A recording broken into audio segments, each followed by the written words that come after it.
ST महामंडळाच्या प्रवासातील तिकिटाच्या दरात मोठी वाढ झालेली आहे। गेल्या महिन्यातही बघितलं तर 10% या ठिकाणी दर वाढ झाली होती। तर आज जर विचार केला तर राज्य सरकारने नवीन धोरण काढलेलं आहे, ते म्हणजे 13 पेक्षा अधिक टक्क्यांनी दर वाढ या तिकिटाच्या दरात केलेली आहे। त्यामुळे अचानक दर वाढ झाल्याने कुठेतरी सर्वसामान्यांच्या खिशाला पुन्हा मोठी कात्री बसल्याचं पाहायला मिळत आहे।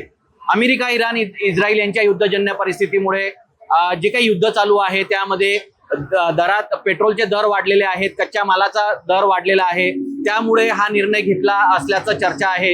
अचानकपणे दरवाढ झाल्याने सर्वसामान्याला याचा मोठा फटका पाहायला बसत आहे। सध्या आषाढीची वारी देखील चालू आहे। देशभर राज्यभरामधून वारकरी जे आहेत हे पंढरपूरच्या दिशेकडे रवाना झालेले आहेत, त्यामुळे त्यांच्या तिकिटातही जी वारीचा प्रवास आहे तो आता मोठ्या प्रमाणात तिकिटात दर वाढ झाल्याने तोही खर्चिक बाब झाल्याचं समोर आलेलं आहे। आपल्यासोबत काही प्रवासी आहेत, आपण ते त्यांच्याशी संवाद साधूया। दादा, काय सांगणार, तिकिटाच्या दरात अचानक वाढ झालेली आहे। गेल्या महिन्यातही पाहिलं तर 10%, तर आज जर बघितलं तर 13% दर वाढ झालेली आहे। काय सांगणार? लोकांच्या खिशाला मोठं कातरून बसली आहे। गोरगरीब लोकांनी जे मजदुरी करतात यांना तर मोठा राज्य सरकारने झटका दिलाय।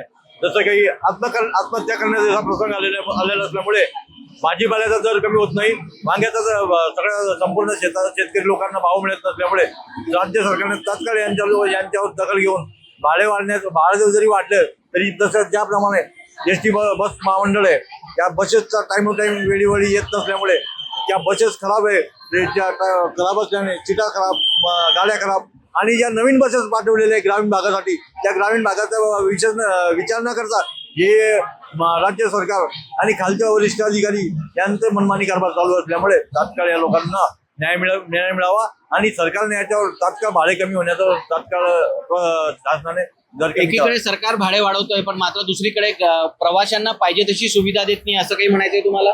सुविधा त्यांनी प्रवाशांना, महिलांना, शिक्षक, या गरीब लोकांना, हे जे स्टुडंट लोक आहे शाळेचे, यांना तात्काळ याचा गोरगरीब लोकांवर मोठा फटका बसलेला आहे।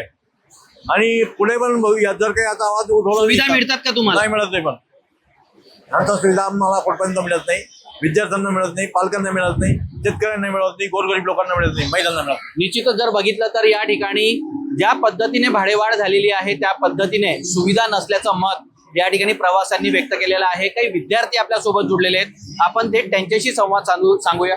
दीदी, काय सांगणार, या ठिकाणी प्रवासाच्या दरामध्ये, आता तिकिटाच्या दरामध्ये मोठी भाडेवाढ झालेली आहे, काय सांगशील?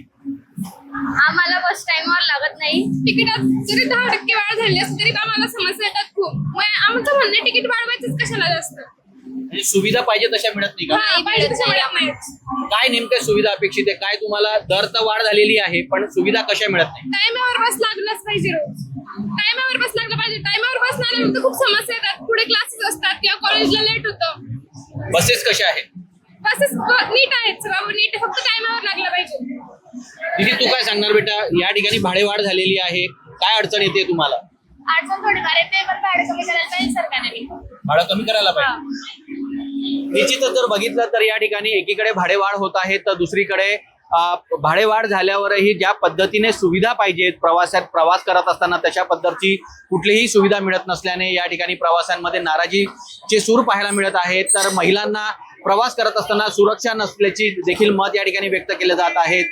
विद्यार्थ्यांना प्रवास करत असताना कॉलेजला जाण्याच्या वेळेस ज्या बसेस टायमिंग पाहिजेत त्या बसेस त्या टायमावर येत नसल्याची खंत देखील या ठिकाणी विद्यार्थ्यांनी व्यक्त केलेली आहे। तर एकीकडे राज्य शासनाकडनं वारंवार तिकिटाच्या दरात वाढ होत आहेत, पण मात्र सुविधांचा मोठा अभाव असल्याचं मत या ठिकाणी व्यक्त केलं जात आहे। तर जळगावच्या डेपोमधून पंढरपूरच्या वारीला विशेष बसेस सोडण्यात आलेल्या आहेत, पण अचानकपणे तिकिटाच्या दरात वाढ झाल्याने जे पंढरपूरचं तिकीट 850 रुपये होतं ते पंढरपूरचं तिकीट आता 915 रुपये झालेलं आहे। जवळपास 1000 रुपयाचं दर, 1000 रुपयाने तिकीट झाल्यामुळे सर्वसामान्याच्या खिशाला मोठी झड या ठिकाणी बसत असल्याचं मत या ठिकाणी प्रवाशांनी व्यक्त केलेलं आहे। सुमित देशमुख, लोकशाही मराठी, जळगाव। लोकशाही मराठी, ऐका, पहा, जागरूक रहा।